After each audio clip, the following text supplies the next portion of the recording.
Today we are going to learn about how to pronounce the Buddha.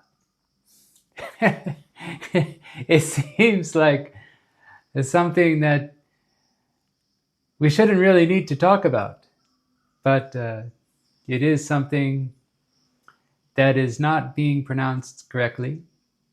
Even myself, I don't pronounce the Buddha correctly because of habit, because of saying it so many times in the American way.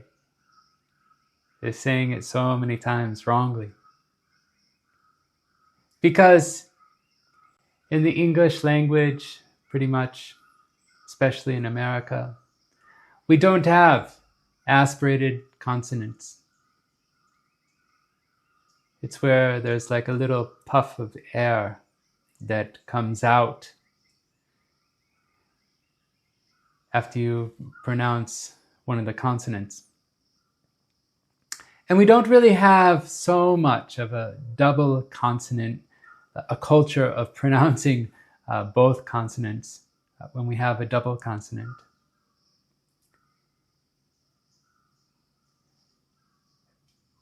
We have it, but we don't really pay attention to it so much. We might always aspirate the consonants, or we might always not aspirate the consonants. Or we might do something in between, but we don't have sort of this separate aspirated and unaspirated culture for how we pronounce the consonants. We may double the consonants without an aspiration. And if we did that, we would have the Buddha. Buddha. But really it's pronounced Buddha. Normally people say, do you follow Buddha? Do you follow Buddhism?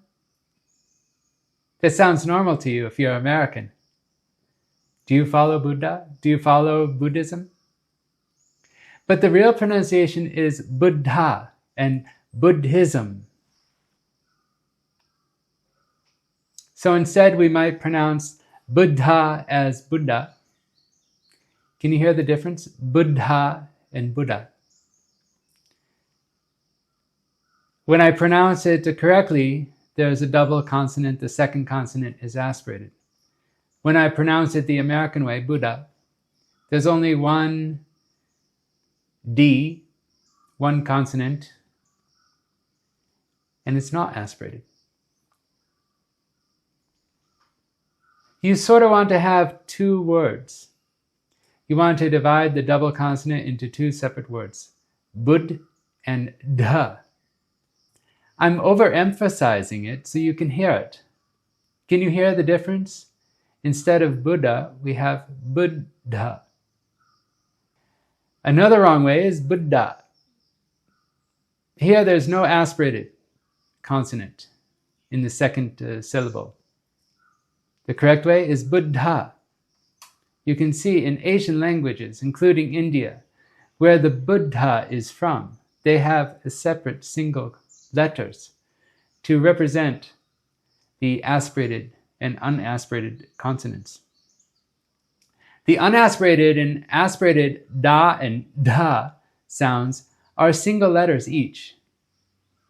But we represent them as da, and when it's aspirated, we put an H in it. dha, dha. When they decided to transcribe these letters in Romanized script, you know, the A, B, C, D, E, F, G, these letters, they decided, for simplicity, to add an H after the D. So we have da and dha, da and dha. Asian languages have a separate single letter for the aspirated and the unaspirated. And with that, they have an advantage where they can visually see that something is different. They have da, and we have da and da, but they're different visual representations. The Romanized version is easy to confuse, whereas da and da in Sinhala or Myanmar, they're very distinct.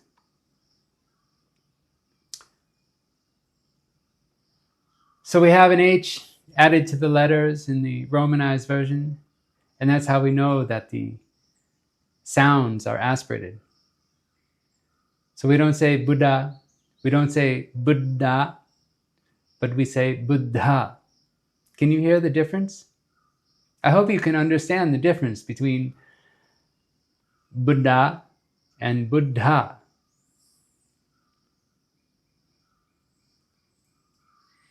We have Buddha and we have Buddhism. Maybe later we can talk about the Dhamma. Not the Dhamma, but the Dhamma. That's aspirated DH, and there's a double M, there's a double consonant. Dhamma. If you want to say the Sanskrit version, you can say the Dharma. Can you hear the aspiration with the Dharma? Not the Dharma, but the Dharma. And you can also say the Sangha, the Sangha.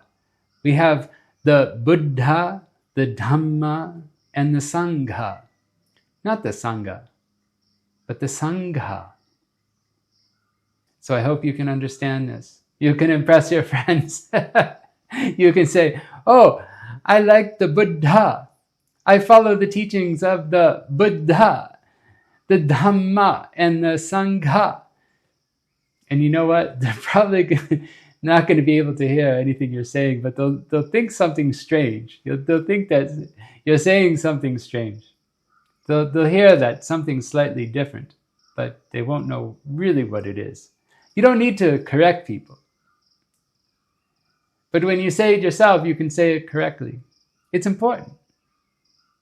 Especially if you want to take a triple refuge, or if you want to become a monastic, especially in the first stages. It's very important to pronounce these words correctly.